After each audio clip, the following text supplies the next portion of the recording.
गणतंत्र दिवस 76 वर्ष पर ढेर सारी शुभकामनाएं। मैं ध्वज फहराने के लिए सादर आमंत्रित करता हूं हमारे प्रदेश के महामंत्री आदरणीय श्रीमान कुलदीप जी गुर्जर जी भाई साहब से कि वो आए और ध्वज फहराएं। माता की जय।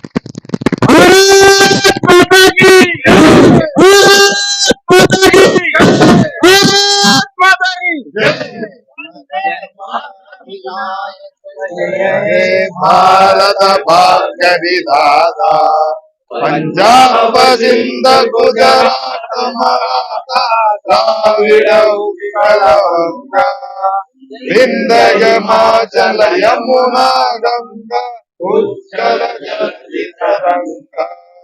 जब सुबह नागे जागे जब सुबाशिष मांगे जागे जब जय दादा जनगण मंगल नायक जय हे भारत भाग्य विधाता जय हे जय हे जय हे जय भारत माता की जय भारत माता की जय। क्षेत्रीय संगठन मंत्री जी मध्य प्रदेश छत्तीसगढ़ आदरणीय श्रीमान सुनील जी करवार जी से भाई साहब से विनम्र आग्रह करता हूं कि वो आए और हमें संबोधित करें 76 वर्ष पे। भारतीय मजदूर संघ जिला की अध्यक्षा श्रीमती डॉक्टर ब्रिज त्रिपाठी जी, प्रदेश के महामंत्री कुलदीप गुर्जर जी, प्रदेश के संगठन मंत्री, जिला मंत्री और हमारे सभी कार्यकर्ता बंधुओं बहनों, विशेष रूप से ट्रांसपोर्ट फेडरेशन के कार्यकर्ता जो पधारे हैं देश के कोने कोने से, उन सब का मैं गणतंत्र दिवस के अवसर पर हार्दिक अभिनंदन करता हूं, स्वागत करता हूं। ये 76वां गणतंत्र दिवस है, 75वीं वर्षगांठ मना रहे हैं। 76 वर्षों में भारत के अंदर जिस प्रकार की एक स्थिति निर्मित हुई है, देश का वातावरण किस प्रकार बनता जा रहा है, अनेक ऐसे तत्व हैं जो देश में संवैधानिक संस्थाओं पर आक्रमण कर रहे हैं। संवैधानिक संस्थाओं की उसकी जो प्रामाणिकता है उसको समाप्त करने के लिए कोशिश कर रहे हैं। हमारे देश के जवान जो सीमा पर लड़ रहे हैं और आज पूरा भारत जवानों के माध्यम से पूरे विश्व के अंदर एक सम्मान की स्थिति में पहुंचा है, उस समय पर सेना को गाली देने वाले लोग भारत के अंदर, और ऐसे लोग नहीं है कि जिनको कुछ समझ में नहीं आता, जिन्होंने अपने जीवन के 70 वर्ष शासन किया, ऐसे लोग सेना को गुंडा कह रहे हैं। ये परिस्थितियां निर्मित क्यों होती है? ये परिस्थितियां निर्मित होती है सत्ता के लोभ के कारण। और आज जितनी भी संस्थाएं काम करती है, उन सभी संस्थाओं को कटघरे में खड़े किया जा रहा है, चाहे वो सुप्रीम कोर्ट हो, चाहे हाई कोर्ट हो, चाहे चुनाव आयोग हो, चाहे अन्य कोई संस्थाएं हो, वैज्ञानिक संस्थाओं को भी कटघरे में खड़ा किया जा रहा है। जब चंद्रयान के ऊपर चंद्रयान सफलता के साथ उतरता है तो तकलीफ होती है, सर्जिकल स्ट्राइक होती है, तब भी देश के अंदर एक वातावरण बनाया जाता है, सबूत चाहिए। देश की कुछ गोपनीय बातें होती है जिसको लीक नहीं किया जा सकता, और अराजकता फैलाने वाले लोगों को अच्छी तरह से मालूम है कि ये लीक कर नहीं सकते, और हम जवाब मांगते रहेंगे, जनता के सामने ये सवाल खड़ा करते रहेंगे कि जवाब नहीं दे रहे। सेना अपनी सब योजना का जवाब नहीं देती। कोई भी संस्था जो देश की सुरक्षा में लगी हुई है, वो अपने सारी योजनाएं, अपनी प्लानिंग किसी को बताती नहीं है। पर देश की जो जनता है उसके सामने अनर्गल प्रलाप करते रहना, ऐसी परिस्थितियों में जब संविधान दिवस मनाया जा रहा है और जब देश के अंदर संविधान को मानने वाले लोग संविधान के सामने नतमस्तक होते हुए संविधान का शपथ लेकर संसद के अंदर गए हैं, तब ये भ्रम फैलाया जा रहा है कि संविधान खतरे में है। और संविधान खतरे में है कहने वाले लोगों ने 176 से ज्यादा बार, 100 से ज्यादा बार उसमें संशोधन किया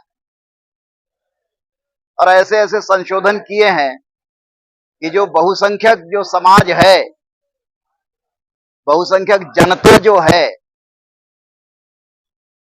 उनके विरुद्ध संशोधन हुए।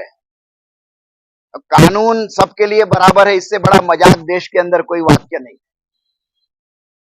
कानून सबके लिए बराबर होता तो आधी रात में चोर डकैतों के लिए सुप्रीम कोर्ट नहीं खुलता, गरीब आदमी के लिए भी खुलता।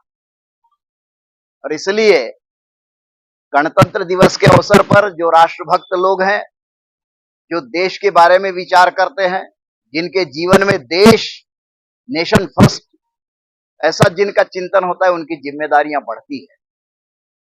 हम आज दत्तोपंत ठेंगड़ी भवन के सामने खड़े हैं। ठेंगड़ी जी का जीवन कैसा था? सर्व पंथ समादर का भाव लेकर चलने वाले व्यक्ति थे, सभी प्रकार का चिंतन करने वाले व्यक्ति थे। राष्ट्र के स्वाभिमान के लिए कौन कौन सी बातें हो सकती है, पर आज राष्ट्र को सबल सशक्त बनाना है तो बहुत छोटी छोटी बातें चाहिए, और छोटी बात होती है अनुशासन। जिनको अनुशासन में नहीं रहता है वो, अरे ये सड़ी सी छोटी बात लेकर के बर्बाद कर रहे हो समय। पर भारतीय मजदूर संघ के कार्यकर्ता और उससे एफिलेटेड जितने यूनियन के कार्यकर्ता और सदस्य हैं, वो सभी अच्छी तरह से जानते हैं कि छोटी छोटी बातों से ही देश बड़ा होता है। छोटी छोटी बातें दिखाई कम देती होगी, पर उसका परिणाम बहुत बड़ा होता है। हमारे अंदर एक परिवर्तन आता है। हमारे जो बाल बढ़ते हैं ना, वो कल कितने बड़े थे, आज कितने बड़े कोई बता नहीं सकता, पर 15 दिन के बाद देखोगे तो नाई की याद आती है। बढ़ता कैसे? वैसे ही संस्कार आते हैं। छोटी छोटी बातों का जब हम चिंतन करते हैं तो फिर देश बड़ा कैसे होगा? छोटी छोटी बातों से होगा। और उसमें नागरिक कर्तव्य का भाव लेकर के भारतीय मजदूर संघ इस समय चला है। पर्यावरण बचाना है, पर्यावरण के विषय को लेकर के चला है। पर्यावरण के साथ साथ भारत का जीवन मूल्य क्या है, जिसके कारण भारत विश्व में पहचाना जाता है, वो जीवन मूल्य क्या है हमारे? भारत के जीवन मूल्यों की रक्षा करने की ताकत यदि कानून में नहीं है तो कैसे होगा? फिर अभी अभी मैं एक पुस्तक पढ़ रहा था, उसमें बार बार शब्द आता है नेचुरल जस्टिस। अब कानून के लिए बड़ा अच्छा शब्द है ये, कई कानून के विद्यार्थी होंगे वो जानते हैं नेचुरल जस्टिस होना चाहिए, और हम भी अपने बाइलॉज बनाते हैं तो फिर अंत में लिखा जाता है नेचुरल जस्टिस के साथ ही न्याय होना चाहिए। दो पुरुषों का विवाह नेचुरल जस्टिस है क्या? दो महिलाओं का विवाह नेचुरल जस्टिस है क्या? तो भारत के जीवन मूल्य क्या है? और इस समय पर संविधान की रक्षा इसलिए लोग नहीं कर पा रहे हैं क्योंकि भारतीय जीवन मूल्यों की रक्षा का वो साधन नहीं है। और इस समय पर भारतीय जीवन मूल्य, किसी भी राष्ट्र की आत्मा क्या है, उसकी संस्कृति है, उसकी सभ्यता है, वही जीवन मूल्य है। अभी हम भारतीय मजदूर संघ के कार्यकर्ता, हमारे अपने भी जीवन मूल्य है। अयम निजः परोवेति गणना लघुचेतसाम उदार चरिता नाम तो वसुधैव कुटुंबकम। सारी पृथ्वी हमारी वसुंधरा, हमारा एक परिवार है। तो फिर सोशल जस्टिस यहां जब हम बात करते हैं तो अमेरिका, इंग्लैंड में, फ्रांस में, जर्मनी में, जापान में, दक्षिण अफ्रीकाई देशों में होना चाहिए कि नहीं होना चाहिए? इसलिए जब L20 की अध्यक्षता का समय आया तो भारतीय मजदूर संघ ने कहा कि one earth, one family and one future, social justice to all and social security to all. विश्व के अंदर रहने वाले सभी मजदूरों के लिए सोशल सिक्योरिटी आवश्यक है। इस चिंतन का नाम जीवन मूल्य है और उस जीवन मूल्य के कारण हम पूरे विश्व में खड़े हैं। और भारत की कुछ ऐसी संस्थाएं बन गई है जो जीवन मूल्यों को नष्ट करने में ही अपना माने धन्यता मानती है और ऐसे लोगों से संघर्ष है। यात्रा और हम 70 वर्षों में न बटे हैं। लोग कहते हैं ना, बटोगे तो कटोगे, तो हमको भी लागू होता है। 70 वर्ष में दूसरा भारतीय मजदूर संघ नहीं बना और बनाने की कोशिश भी नहीं कर सकता। इसलिए हम एक थे, एक हैं, एक रहेंगे, परंतु संविधान के दायरे में एक रहेंगे, अनुशासन के दायरे में एक रहेंगे, सांस्कृतिक जीवन मूल्यों की रक्षा करते हुए हम अपनी यात्रा पूरी करेंगे। इतना ही कहना ये गणतंत्र दिवस के अवसर पर पर्याप्त होगा। भारत माता की जय। महामंत्री आदरणीय भाई साहब कुलदीप जी भाई साहब से आग्रह करता हूं कि उस गणतंत्र दिवस के उपलक्ष्य में हमें संबोधित करें। शुभ अवसर पर भारतीय मजदूर संघ हेगड़ी भवन में हम सभी इस उत्सव को मनाने के लिए उपस्थित हुए हैं। हम सभी के बीच में आज माननीय क्षेत्रीय संगठन मंत्री जी का गणतंत्र दिवस के शुभ अवसर पर उद्बोधन हुआ है। निश्चित रूप से ये बात निकल के आती है कि संगठन और कार्य प्रणाली सभी अपनी जगह है, राष्ट्र को प्राथमिकता होना चाहिए।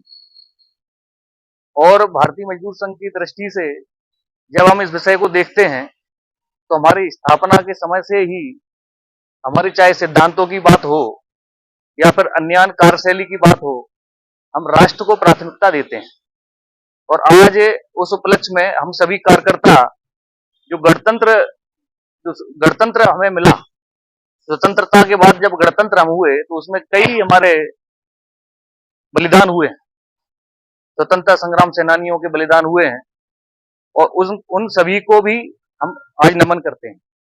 और भारतीय मजदूर संघ का एक एक, चाहे समाज का विषय हो, चाहे हमारे कार्यकर्ता का विषय हो, सभी के ध्येय में राष्ट्र हो, ऐसी मैं कामना करता हूं। और अभी हम सभी के बीच में जो उद्बोधन हुआ है उसी को अंगीकार करते हुए हम 70 वर्ष मना रहे हैं, श्रमिकों के बीच में जा रहे हैं। 70 वर्ष में हमारे लक्ष्य है कि गांव-गांव तक हम पहुंचे। तो गांव-गांव तक पहुंचने के साथ साथ हमारा यह भी विषय है कि जो राष्ट्र की अवधारणा है, राष्ट्र को मजबूत करने का विषय है, वो भी हमारे कार्यकर्ताओं के माध्यम से गांव-गांव तक पहुंचे। तो इन्हीं सभी विषयों को आज हम सभी यहाँ एकत्रित हुए हैं और मैं गणतंत्र दिवस की सभी कार्यकर्ताओं को हार्दिक शुभकामनाएं और बधाई देता हूं। इसी प्रकार हम अपने राष्ट्र को मजबूत करते रहें, निरंतर जो भी योगदान होता है राष्ट्र में वो हम देते रहें, चाहे कार्यकर्ता के नाते या समाज के अंग के नाते। और सदैव हम इस गणतंत्र को अक्षुण्ण रखेंगे, इसी कामना और इस गणतंत्र दिवस की सभी को मैं बधाई प्रस्तुत करता हूँ। धन्यवाद। भारत माता की जय। भारत माता की साथियों, आभार तो वैसे बहुत छोटा सा होता है, लेकिन आज मुझे एक रोचक तथ्य का पता चला तो मैंने सोचा आप लोगों के साथ साझा कर लूं।